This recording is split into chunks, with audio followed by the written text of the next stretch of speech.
금융자산 10억은 우리에게 한강이 보이는 아파트, 람보르기니, 파텍 필립 시계 같은 화려한 물질의 자유는 주지 못합니다.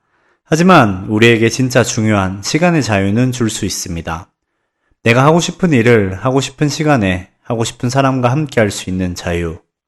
오늘은 평범한 회사원인 제가 왜 금융자산 10억 원이라는 목표를 향해 나아가고 있는지에 대한 이야기를 해보려 합니다.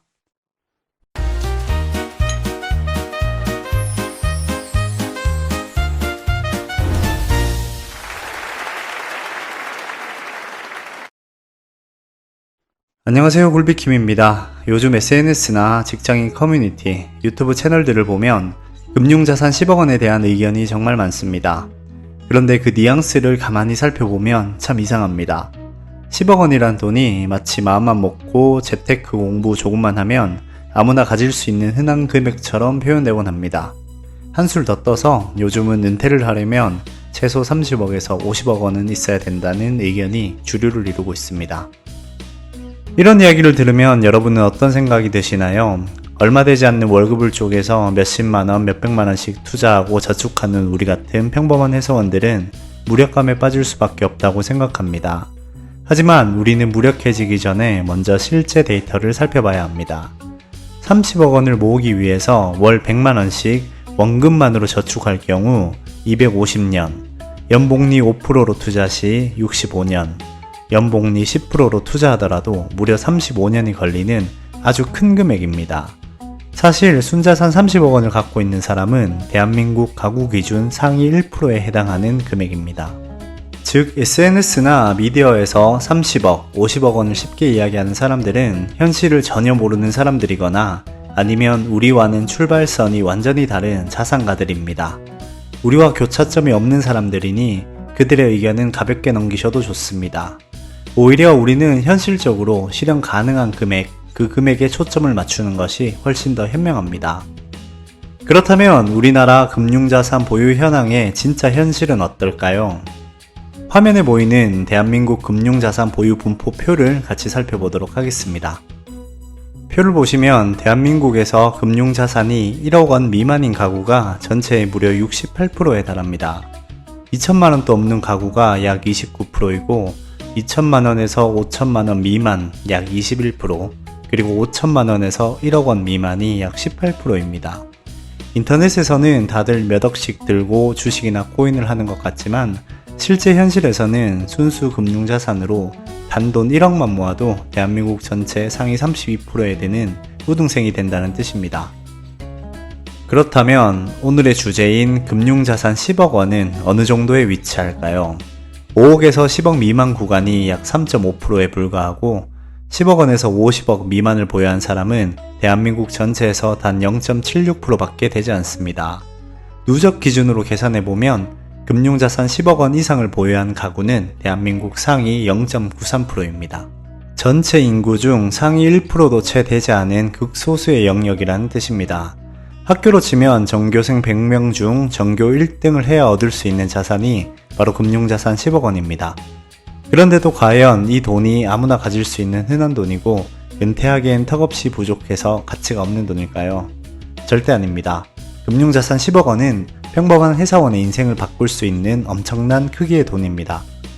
물론 인정할 것은 인정해야 합니다. 10억 원이라는 돈으로 강남 아파트를 사고 슈퍼카를 타며 호화로운 사치를 누리기에는 분명 부족한 금액입니다. 남들에게 부를 과시하고 뽐내는 물질적인 기준에 목을 맨다면 SNS에서 말하는 대로 30억, 50억 원이 있어도 모자랄지도 모릅니다. 하지만 우리가 원하는 목표가 남들의 부러운 시선이 아니라 내 삶을 내 의지대로 통제하는 시간의 자유라면 이야기는 달라집니다. 금융자산 10억 원이 평범한 회사원에게 주는 가장 큰 가치는 바로 선택권이자 거부권입니다. 월급이 끊기면 당장 생계가 위협받기 때문에 억지로 출근하고 부당한 상황 속에서도 참아야 하는 삶에서 벗어날 수 있는 든든한 안전장치가 되어줍니다. 자본주의 시스템 안에서 금융자산 10억 원을 연 7에서 8% 수준의 안정적인 수익률을 가진 우량자산이나 ETF에 굴린다고 가정해 보겠습니다. 매년 세전 7천만원에서 8천만원의 현금 흐름이 발생합니다. 매달 일하지 않고도 약 580만원에서 660만원 안팎의 수익을 발생시킬 수 있다는 뜻입니다. 한 달에 600만원의 현금 흐름이 있다면 회사에서 계속 일을 하든 내가 하고 싶은 일을 하든 상관없이 시간의 자유와 마음의 여유를 얻게 됩니다. 물론 금융자산 10억 원을 모으는 과정은 결코 쉽지 않습니다. 저에게도 아직 진행 중인 목표고 앞으로 몇 년은 더 열심히 일하고 투자해야 달성할 수 있는 금액입니다.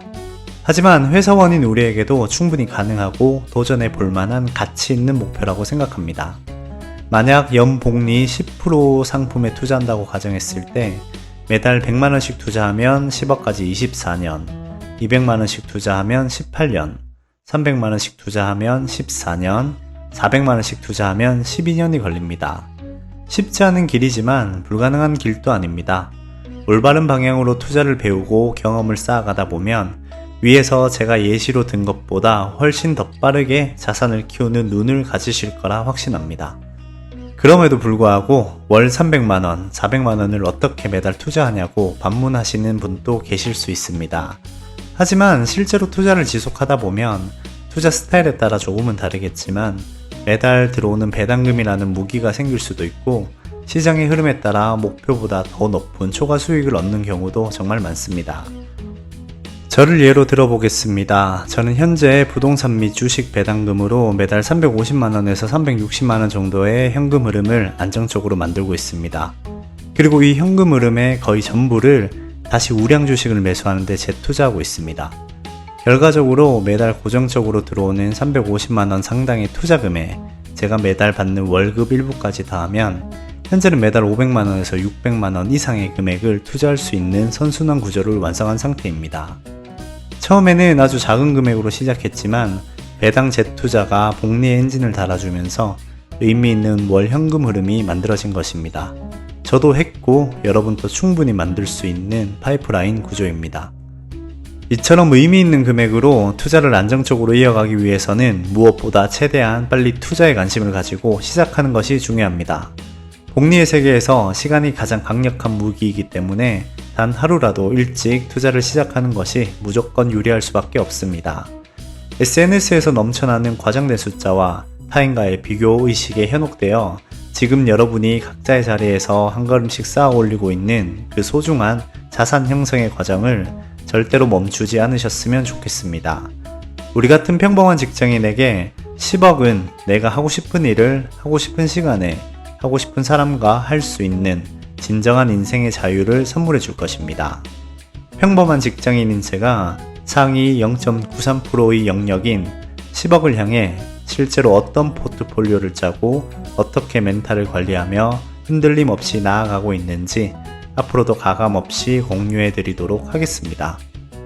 오늘은 모건 하우절의 책 불변의 법칙에 나오는 좋은 문장을 끝으로 영상을 마치도록 하겠습니다. 정확성을 추구하면 할수록 큰 그림을 보여주는 원칙에 집중할 시간이 줄어든다. 정확성보다는 원칙이 더 중요할 가능성이 높음에도 말이다.